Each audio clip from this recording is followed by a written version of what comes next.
The left in the Western world is assigned with a difficult task, the task of organizing the proletariat.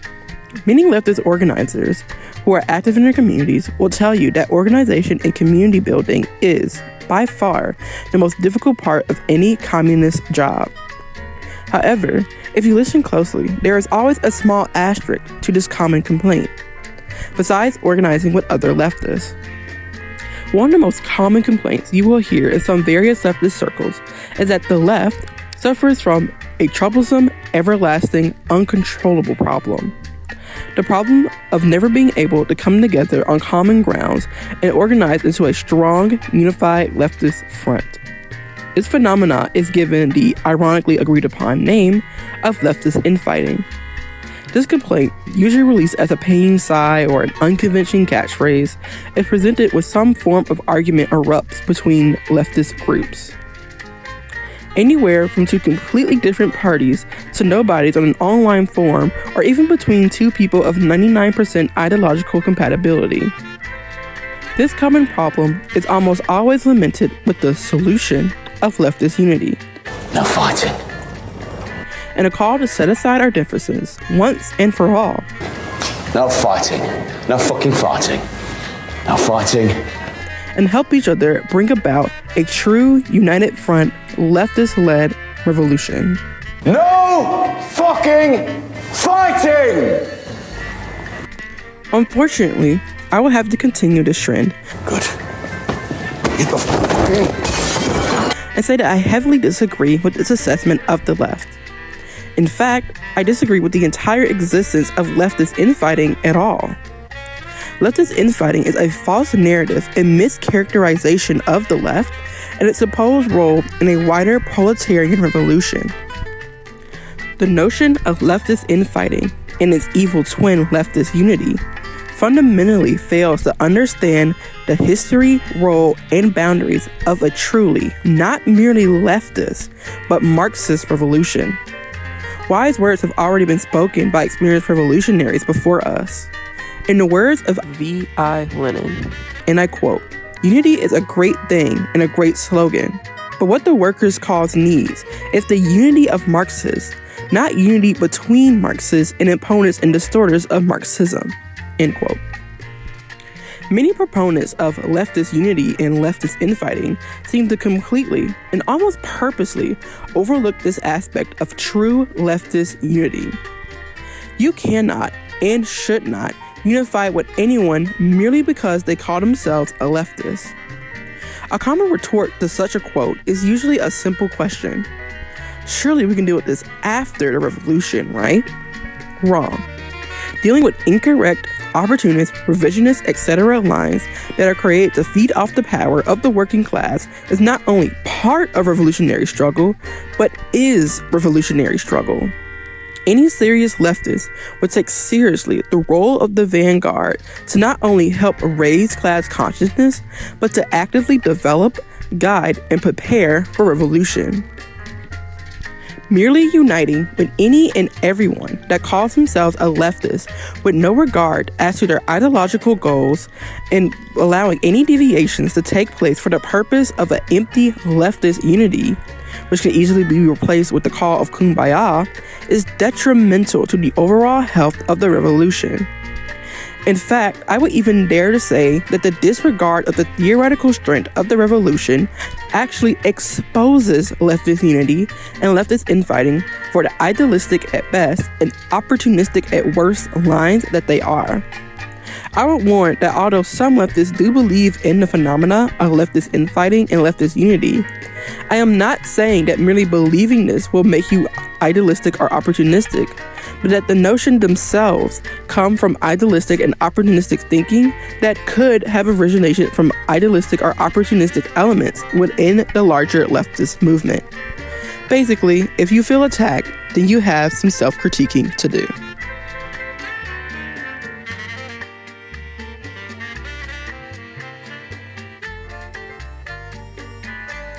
Many idealistic leftists will state that leftist infighting is not how past leftists acted and will tout examples of leftist unity, which are almost always some sort of revolutionary struggle, as an example for how prevalent leftist infighting has become.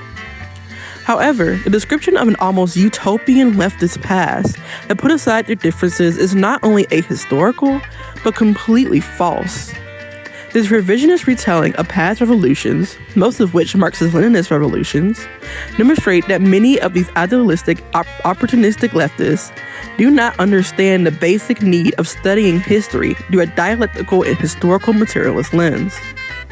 They still believe that the masses rose themselves up into spontaneous revolutions, and that the vanguard of revolutionaries simply joined in on the fun of revolution. The idealistic angle of this view needs almost little explanation, but this mistaken view can be fixed with a basic, nearly leisurely reading of the Bolshevik Revolution and the wider Russian Revolution of 1917, alongside the study of Lenin's and Stalin's work during that time. I suggest, as a good introduction, History of the CPSU short course by Joseph Stalin and Marxism-Leninism-Maoism basic course, both published by Foreign Languages Press. When one reads these texts with their eyes open instead of closed, they will quickly see that this idealistic view of leftist history is false and nonsensical.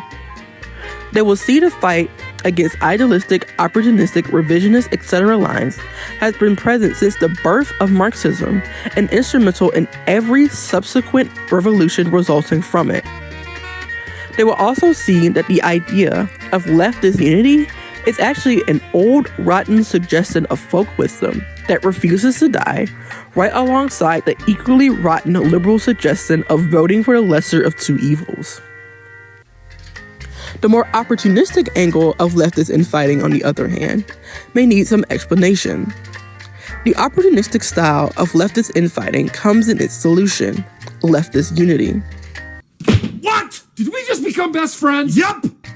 Leftist unity is usually described as a putting aside of leftist differences and relating these differences as pure ideology, which does nothing more than to serve the wider purpose of being the reason why each individual leftist personally chooses to take up class struggle. What these opportunistic elements refuse to elaborate on is that these differences are not merely ideological, but theoretical. They do not elaborate on how when the leftist movement is stripped of its theory, its main backbone, and replaced with the docile, servile attitude of leftist unity, then the overall health of the revolution is less exposed to the disease of revisionism. Many opportunistic leftists will have an attitude that theory is hindersome and difficult, or, at worst, completely irrelevant or distorted in some basic sense, like the empty, childish ramblings of anarchists who utilize the liberal application of identity politics to critique Marx himself rather than his theory or any extension thereof. Unwitting revolutionaries will be influenced by this apathy and give up their education, which will then spread to the working masses. The proletariat will come looking to feed themselves with education, but the revolutionary, now degraded to a vague leftist, will have nothing to give but the air and water of empty chants, vague advice, and charity building rather than the full course meal of principled lines, sage wisdom based on past struggle, and sustained community building for the basis of revolution. These opportunistic elements will be free to insert their own revised version of revolution, or even completely degrade the revolution altogether into slow reform. The once revolutionary leftists will not be able to effectively fight back against these deviations because they will be too malnourished, uneducated, to even begin dismantling the silver-tongued arguments of the opportunist and revisionist. This devastating future is disguised in the call of leftist unity. All of this future devastation can be avoided by simply understanding the history of theory in class struggle. Opportunists and idealists will have you believe that different theoretical lines will be proven in the battlefield of revolution. But this history has already happened, and we already know the result. The theories of Marx, Lenin, Stalin, and Mao have proven themselves over and over in many struggles all over the world, not to speak of their victories in their own countries and times. Many revolutionaries of the past, like Huey P. Newton, Thomas Sankara, Che Guevara, Ho Chi Minh, etc., and of the present, like the PFLP and DFLP in Palestine, the Anakbayan student movement in the Philippines, and the CPIM in India, have used Marxism-Leninism, and by extension Maoism, to carry out their revolutions and have had success in multiple ways. Even a basic reading of their works will show that leftist unity is more of a myth than the meritocracy under capitalism. One of Marx's first work was the critique of the Young Hegelians, a group that he was a part of for being too idealistic. Oh, déjà vu. In fact, many of the first works of almost any major leftist revolutionary figure have been to critique the work that came before them. As Marx critiqued Hegel, as Lenin critiqued Marx, as Stalin critiqued Lenin, as Mao critiqued Stalin, as black revolutionaries critiqued all of them, and as we should be expanding upon and critiquing them. Knowing and understanding this history is the first step at not only starting, but securing the revolution and its victory. Too many comrades, workers, and revolutionaries have died before us in too many battles for the theory and history that their very lives were based upon and sacrificed for, to be simply thrown away for the need of a distorted leftist unity.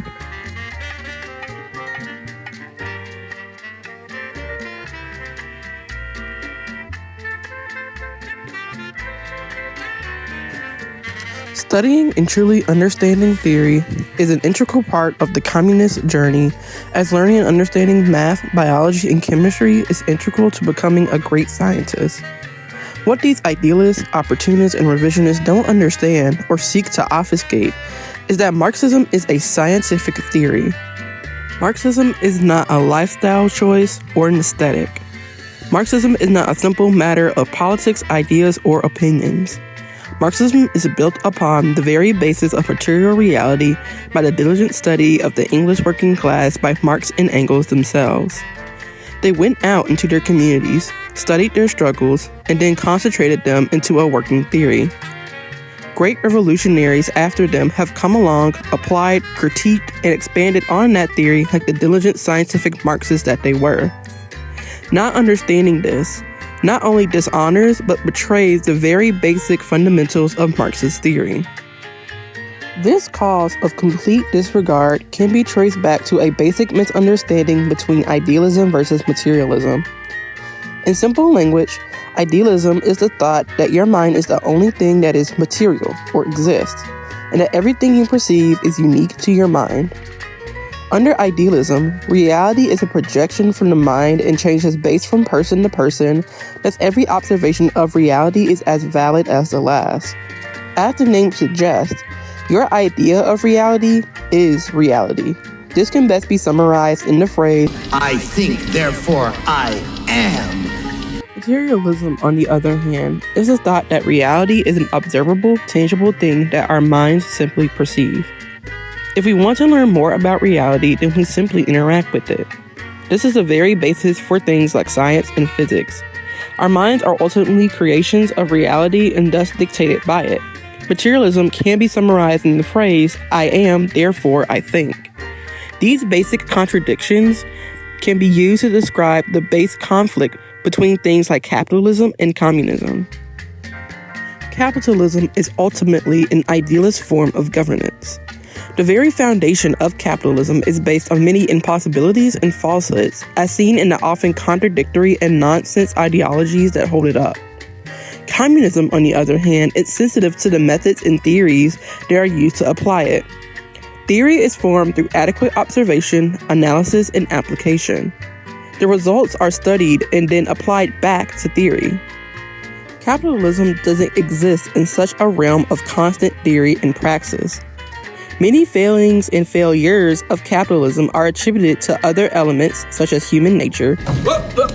Here I come. Here I come.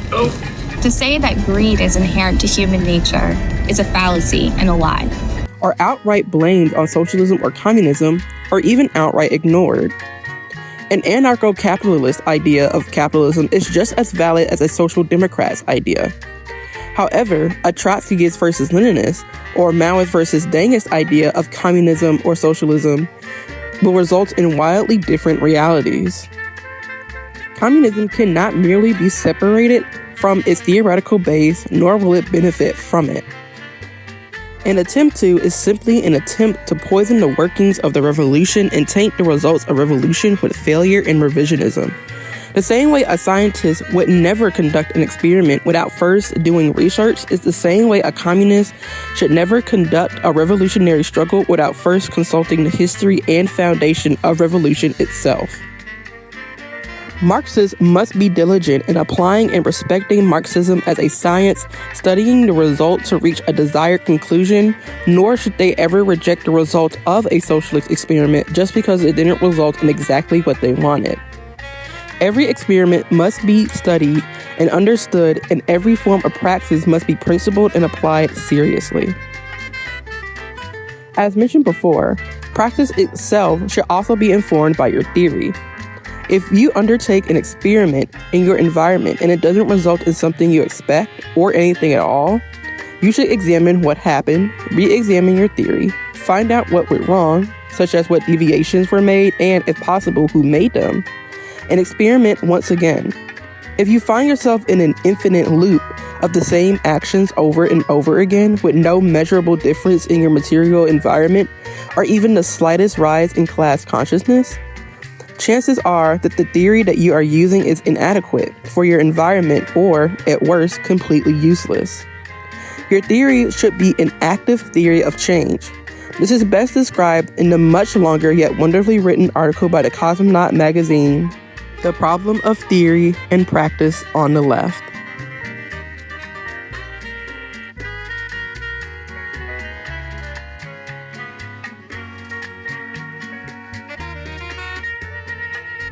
The role of the vanguard party is to help guide and prepare the masses for a revolution. The vanguard is to be made up of experienced revolutionaries and dedicated cadres. The vanguard is not merely a group of leftist buddies. There must be discussions, plans, training, and a dedicated gathering of resources to help bring about revolution. This is not only needed, but necessary, as revolution is not spontaneous. The U.S. has experienced conditions 100 times worse than they are now. The history of the United States is littered with genocide, slavery, oppression, segregation, racism, sexism, homophobia, transphobia, ableism, economic depressions, and more. And never has any of these conditions resulted in a working class-led revolution. Many have come close, but have never succeeded. This happened because the role of the vanguard in the U.S. has been completely disregarded for the idealistic teachings of rugged individualism.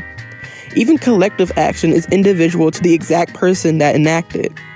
The very idea of revolution here in the U.S. is very focused on what each particular individual can bring to the table of revolution. Many people are tricked into this belief that the revolution hinges off the very presence of one or two individuals, and that one may just be you. However, this belief is false and incomplete. Revolution does not hinge off of one person and their ability to lead, or one person's ability to rally up a crowd, but the crowd's, i.e. working classes, ability to rally around, organize, and lead themselves. In the words of Eugene v. Debs, and I quote, "I am not a labor leader. I do not want you to follow me or anyone else. If you are looking for a Moses to lead you out of this capitalist wilderness, you will stay right where you are. I would not lead you into the promised land if I could, because if I let you in, someone would lead you out. You must use your head as well as your hands and get yourself out of your present condition." End quote.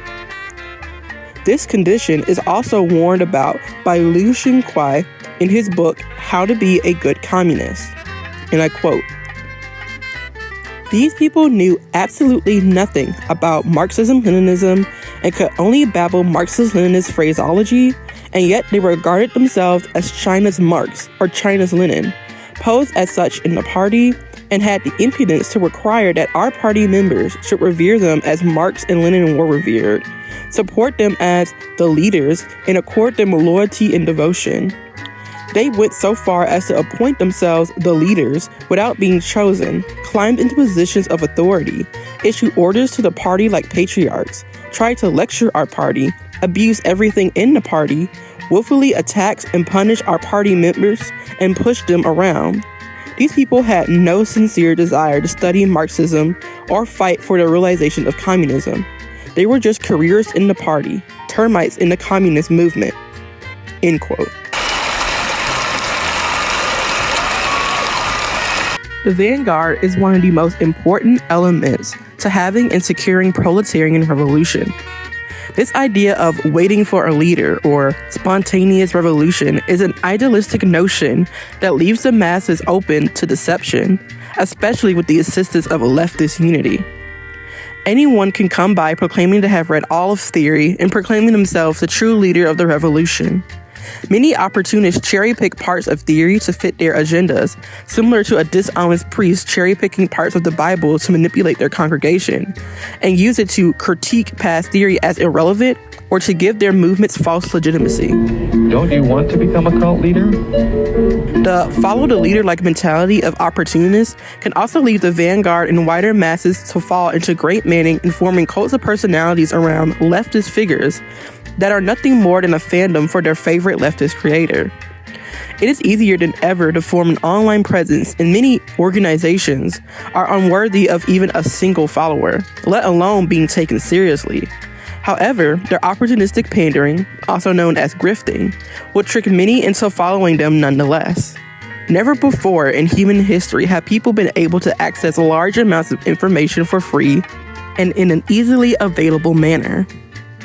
This is both good, as it is now easier to share information about theory and communism, but this also means that opportunists, revisionists, idealists, etc. will work harder than ever to try and distort, discredit, and remold Marxist theory into something that it was never supposed to be. This is a task that the vanguard must take seriously. The structure of the vanguard is also to be taken seriously as well. A vanguard that can't even organize itself has no hope of organizing a mass movement. In the words of Huey P. Newton, the leader of the Black Panther Party, quote, "To oppose a system such as this is to oppose it with an organization that's even more extremely disciplined and dedicated than the structure they're opposing." End quote. Some of the hallmarks of a good vanguard party is their theoretical and practical strength, their ability to correct their past mistakes, their ability to take criticism and apply it, democratic centralism, and many more. The anarchistic idea that the vanguard movement is to be individualized, decentralized, and open to anyone is a recipe for disaster. Having a strong, organized, and disciplined structure is even more important when you are the resident of a global hegemonic imperialist superpower like the United States. The United States has shown that it has, will, and can distort leftist organizations, both abroad and domestic. It has destabilized, couped, and toppled entire governments in the name of capitalism, freedom, and democracy. Any organization that is serious about the future of communism in the United States and other Western countries will have to get serious about organizing. Every organization is going to be different and will have to tackle different things depending on their exact environment, but the overall basis will remain the same. For example, the practice of democratic centralism is used to make sure that the organization is unified on all actions. If you are having a debate on whether or not to engage in a certain activity and, by whatever means, it is elected to act on it, by principle of democratic centralism, everyone in the organization must act to bring about this action. This lack of principled structuring can be the source of many communist parties degrading into reformism or failing to enact any sort of concrete material change. Democratic centralism on its own and other organizational principles is not a blueprint for the formation of all parties or vanguards, but they do provide a strong basis and foundation for a dedicated vanguard to operate.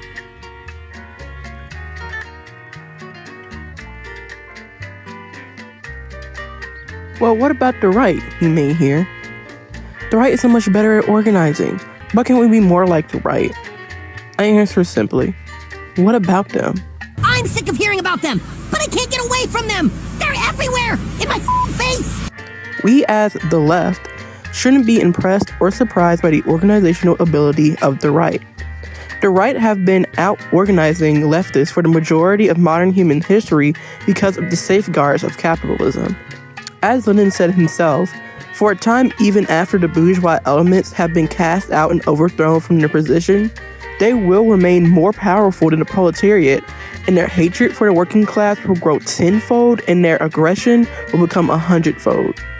Quote, and after their first serious defeat, the overthrown exploiters, who have not expected their overthrow, never believed it possible, never conceded the thought of it, throw themselves with energy grown tenfold, with furious passion and hatred grown 100-fold, into the battle for the recovery of the paradise of which they have been deprived, on behalf of their families, who have been leading such an easy and sweet life, and whom now the common herd is condemning to ruin and destitution, or to common labor, end quote.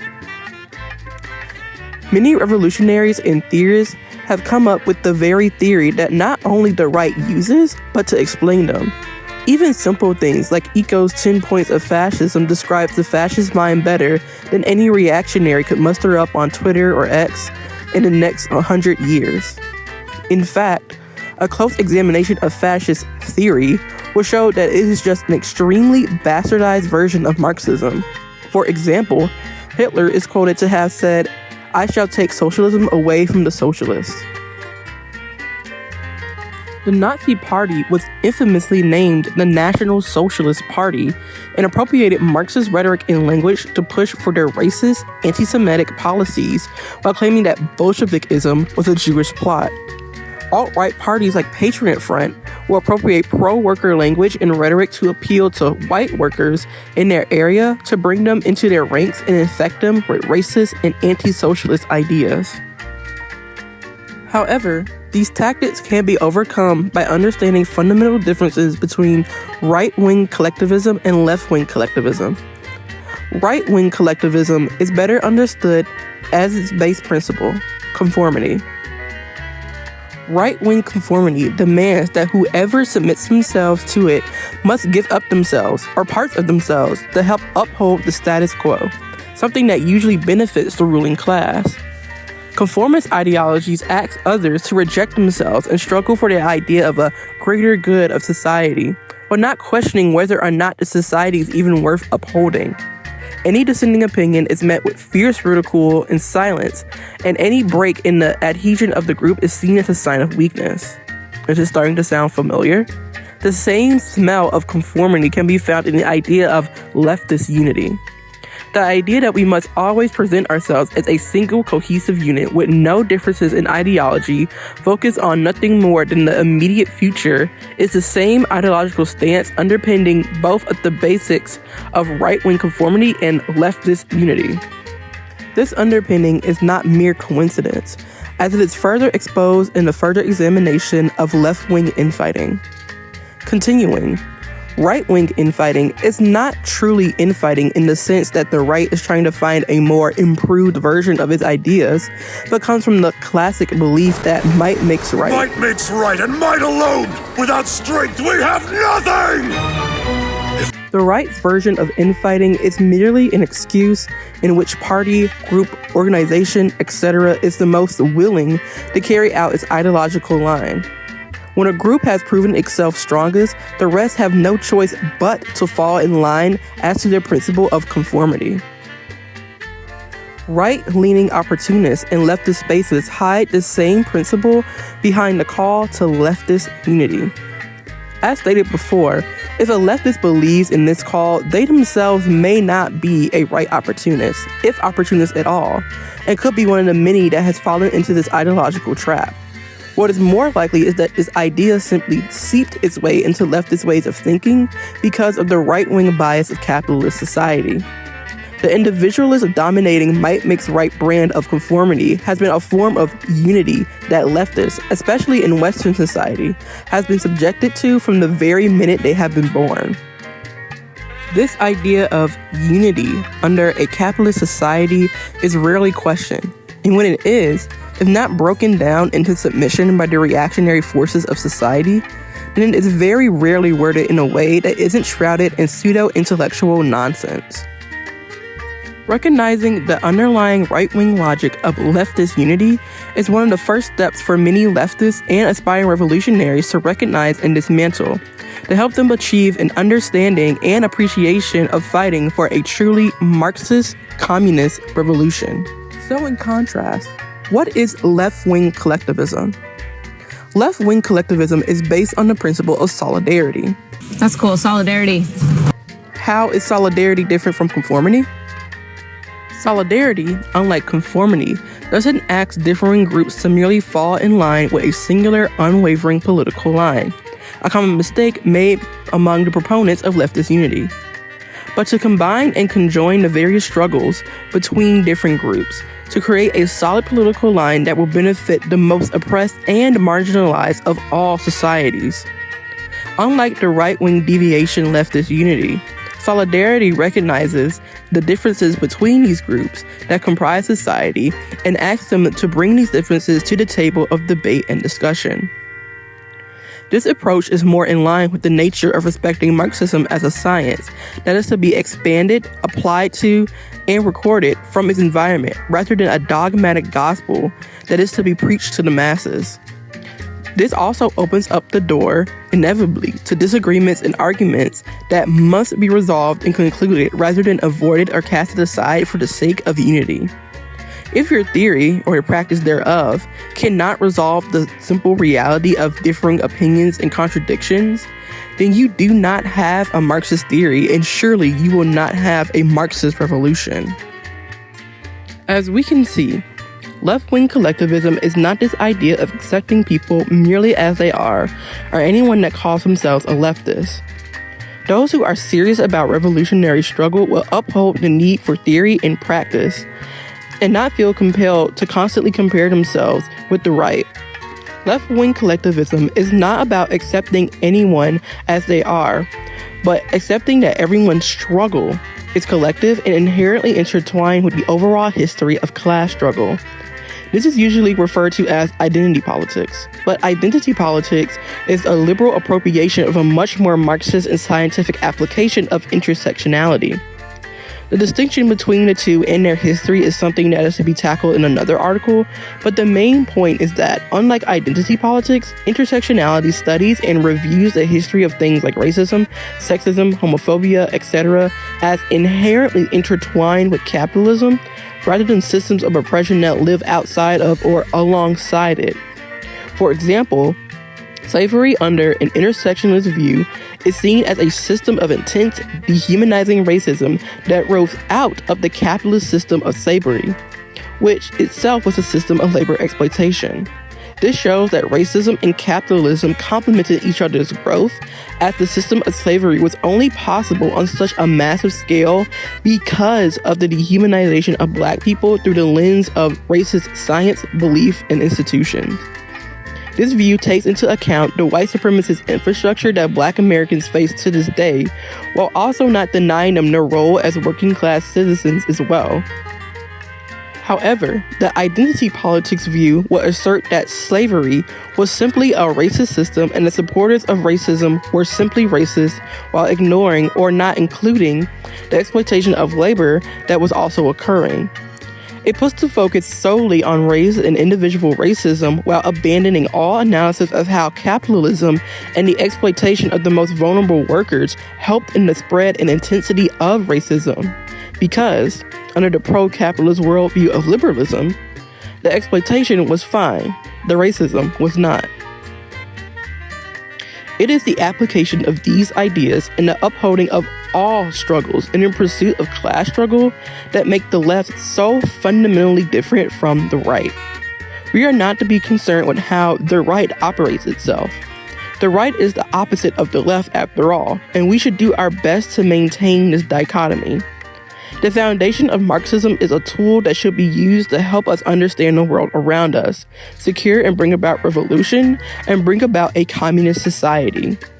We cannot do this by copying the mistakes or tactics of the old society. We must learn that to make a new society, we must understand what makes us different and to maintain a principled stance on what we do. As the great revolutionary George Jackson said, quote, "The ruling clique approaches its task with a what to think program. The vanguard elements have the much more difficult job of promoting how to think," end quote.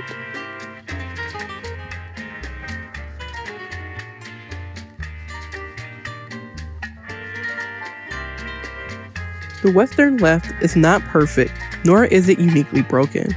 It is sick. The left, especially in the United States, is infected with many petite bourgeois and bourgeois behaviors, beliefs, and attitudes. As mentioned before, leftist spaces are still overrun with the ideas of rugged individualism, which is a result of unconsciously absorbing the bourgeois culture that so many have been accustomed to. When the capitalist ruling class is able to control so much of the everyday life of the proletariat, it is inevitable that their ideas will leak into even the most revolutionary of communists. This can be explained from the often forgotten theory of the base and the superstructure by Marx. The base refers to the economic base of society, which consists of things that are related to production, which is, of course, the capitalist modes of production. These consist of the productive forces, the means of production, the modes of production, etc. These systems maintain and shape the superstructure, which are things that aren't directly related to the productive forces, like culture, ideas, ideologies, the state, etc. The superstructure, in turn, shapes and maintains the base. To say in a few words, the base and the superstructure explain how the economic base of a given society produces the very ideas that in turn are used to support that society. For example, the myth of the barter system is used as a way to justify capitalism as naturally occurring, or a part of human nature, when in reality the history of gift economies actually undermines capitalism and supports socialism and communism as more naturally occurring. This also extends to the left. The left, being just as present with this cynical system of the base and the superstructure as everything else, is subjected to this constant reinforcement of not only the capitalist system, the very way to think like a capitalist and to examine the world as one. This is why it is so important for leftists to not be just vague leftists, but to be well educated in the science and application of things like dialectical materialism and historical materialism. You're not merely opposing how capitalists think, but are shifting your entire worldview into a new way of thinking. In the words of the aforementioned Huey P. Newton, quote, "Remember, we have not established a revolutionary value system. We are only in the process of establishing it," end quote. You cannot have a complete socialist revolution without a socialist set of values to guide you. Many leftists, especially in the West, still have not made peace with the fact that life as we know it may completely change into something we have never seen before. For example, if one is to devote themselves fighting against imperialism, then they would have to fight against the most widespread imperialism, U.S. imperialism. This would mean that anti-imperialists in the U.S. would have to fight against their own government's interests, which will in turn have an effect on their own conditions. If they take it a step further by devoting themselves to the dismantling of U.S. imperialism, then they would have to face the reality of possibly dismantling their own government. This is why the revolution is always framed as an overthrow of the old bourgeoisie system and the birth/realization of a new society. This is why many Marxist theorists refuse to imagine or set up an image of the future, because even they understand that what they are fighting for was something different and new. To call yourself a leftist, communist, socialist, etc. is easy. To pretend to be one is just as easy. But to devote yourself to an entire life of endless study, critique, application, and learning is extremely difficult. There are many other smaller things about the left as a whole that many other authors have written extensively about. My personal favorite work is by Black Like Mao on Medium.com titled, "How and When Will the Revolution Come? Thoughts on Party Building." It is a very sharply written piece that cuts down to some of the main issues that infect most leftist spaces today. I believe that the main linchpin that is the source of almost all issues of the left is the lack of serious consideration about what it truly means to be a Marxist in the 21st century and what the real stakes are for fighting and possibly dying for a better future for all people. Again, Marxism is not a lifestyle choice, an aesthetic, or merely another dead niche political ideology that lost relevance in the early 1900s. It is a living science with real consequences of the lives of those who seriously undertake it. Yet another quote by Huey P. Newton in his iconic book, Revolutionary Suicide, quote, "I do not expect to live through our revolution, and most serious comrades probably share my realism. Therefore, the expression, revolution of our lifetime, means something different to me than it does to other people who use it. I think the revolution will grow in my lifetime, but I do not expect to enjoy its fruits. That would be a contradiction. The reality will be grimmer." End quote. Now, this isn't to scare anyone out of being a revolutionary Marxist. In fact, I think many people have what it takes and are willing to sacrifice a lot for the betterment of proletarian society and to bring about a communist revolution. In fact, I don't even think that everyone should be on the front line of revolution and that many skills and background positions are just as important. One of the biggest tools for effective organization is community, and the most important skills is to help others utilize and realize the best in themselves.